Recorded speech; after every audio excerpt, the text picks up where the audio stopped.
How much out of 10 are you going to rate Hakim Ziyech career at Chelsea Football Club?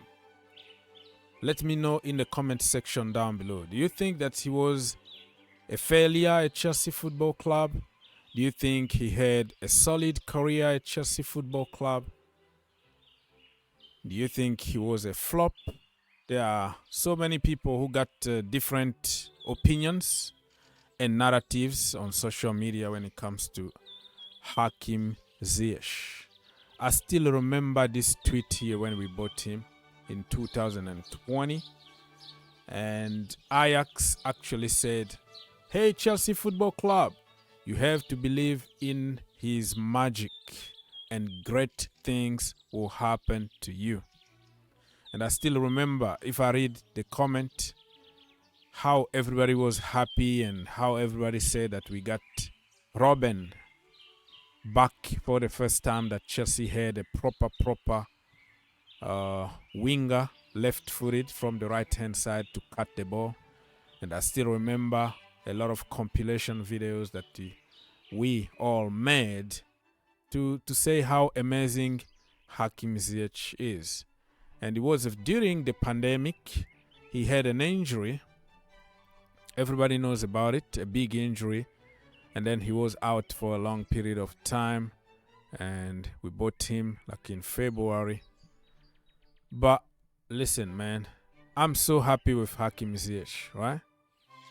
He won us 3 big trophies in 107 games for Chelsea, 14 goals, 13 assists. And if you check on the so-called games, if you are on the pitch for 5 minutes, it's going to count as a game. So context needs to apply on this. Probably we should be talking about like minute. How many minutes did you play? Unlucky. Right from the get-go, he was injured under Frank Lampard. And then Lampard got sacked.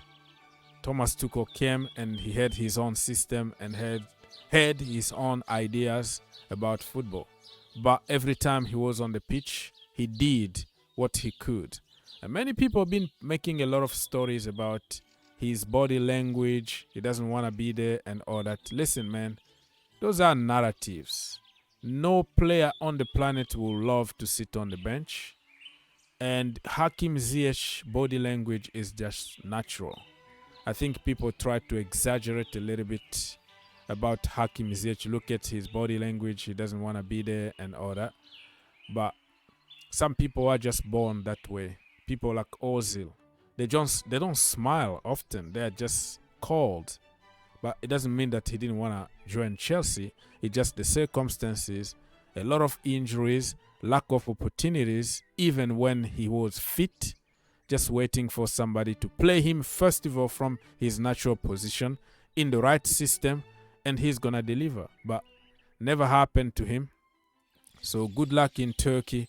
He's going to cook with Wilfried Zaha over there, Icardi, and I think he's going to do good, in my humble opinion. You see the presentation today at Galatasaray Stadium. Wow. The fans are so passionate out there. I hope that they can, allow him to play his football and give him enough playing time. The deal is literally on free. Galatasaray will pay a little bit of money to Chelsea only based on performances. It's an obligation to buy, a free loan with an obligation to buy. And you ask yourself, why are we letting him go on free? Well, apparently he felt a lot of medicals with the Saudi club. Even when he wanted to move to PSG last summer or last January, it was a problem because they had to take even extra medical tests in order to accept even to sign him. But at the last minute, he didn't work out with PSG for, other reasons. But he been really struggling with his knees. Yeah, today it was nice to see him at Galatasaray, and I like to see him smile and all that. As you can tell here, Chelsea official Twitter account confirmed that, Hakim Ziyech has completed a season-long loan to Galatasaray and all that. You can read the entire stuff. Look at the pictures here. In Turkey, baby. Good for him. A Muslim brother in a Muslim country. He's going to be happy over there. Let's hope that we can get some money on him. But it's not even about money. He's on a good salary. Probably 120k or 150k a week. So that is a chunk of money that we take off the book. So don't check only on the transfer fee. You have to understand that we're going to save a lot of money getting Hakim Ziyech out of the door. Just like other players that we didn't get any fee, like Aubameyang, Baba Rahman, Bakayoko, just huge salaries. It's going to help Chelsea Football Club to balance books and deal with the financial fair play. So good luck, magician. Listen, I'll be watching you. I'll be watching you from afar. And in the Champions League, get ready because Hakim Ziyech and Wilfried Zaha are going to cook at Galatasaray. And they're going to make Galatasaray great again. Thank you, my brother, for everything. All right.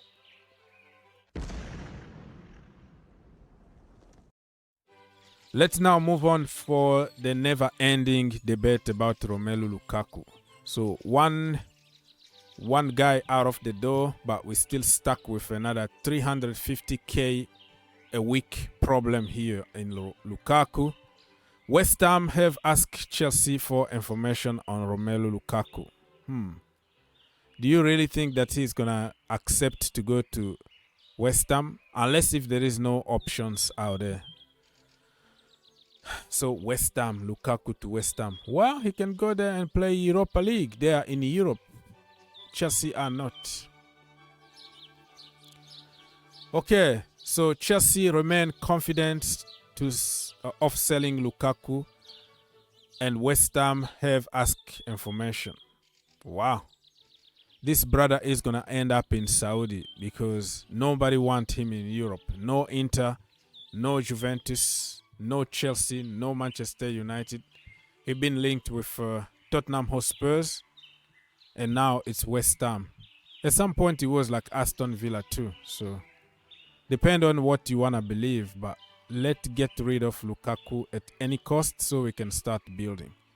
I appreciate it, the brother. I backed him until the last minute. I don't care about interviews. I just care about football. But in this point, it's about my club. You have to go. Go to Saudi, get money for yourself, and also get money for the club that supported you since when you were like 19 years old. So remember that. According to Ben Jacobs, he said here that Romelu Lukaku will be encouraged to go to Saudi. We've been encouraging him. Probably he's waiting the last minute. The league over there is good with Neymar, Benzema, Ronaldo, Kante, big names, and also young prospect coming up. So it's a good league. Go there, get the money, my brother. Get that money. So I'm done with Lukaku. Very quickly before we finish, because in this video we're gonna talk only about the outgoing. The incoming, we don't know who's gonna be next, but we got Caicedo, we got Lavia. Life is good. That is good, more than good enough. We can still go out there and do some damage, even if we don't sign anybody. So in this video, it's going to be only about the outgoing. Exclusive, Callum Hudson-Odoi move to Fulham is imminent. A verbal agreement has been reached between Chelsea and Fulham. More to follow. Fingers crossed. Again, he's not going to cost a lot of money. Chelsea wanted 8 million. Fulham wanted to pay 4 million. But Chelsea don't want that little money. I think we're going to lose money on paper. But in reality, we are not going to lose money. You know what I mean? Because he's pure profit from the academy. We didn't buy him. and he's on like 120 to 150K a week. So we get rid of him, and his salary, a weekly salary, can pay 3 players at Chelsea right now, because we're not offering the same crazy, ridiculous salaries anymore. Some players are on 50K, 70K, even 40K. So imagine the salary from Callum Hudson-Odoi paying like Diego Moreira and Andrew Santos and even Chukwuemeka. You know what I mean? So yeah, we are cutting out on expenses, so which is a very good thing for the financial fair play. But good luck to Callum Hudson-Odoi. If we sell him, I think we should include a buyback or first refusal. You never know. He's 22, 23 years old. You never know what could happen to somebody's career. Don't write him off yet. You are not God. I'm not God. We don't know what the future reserves. And probably he's going to be world class one day. And, you know, we just start regretting why did we let him go. So good luck, Callum. And let's see what's going to happen.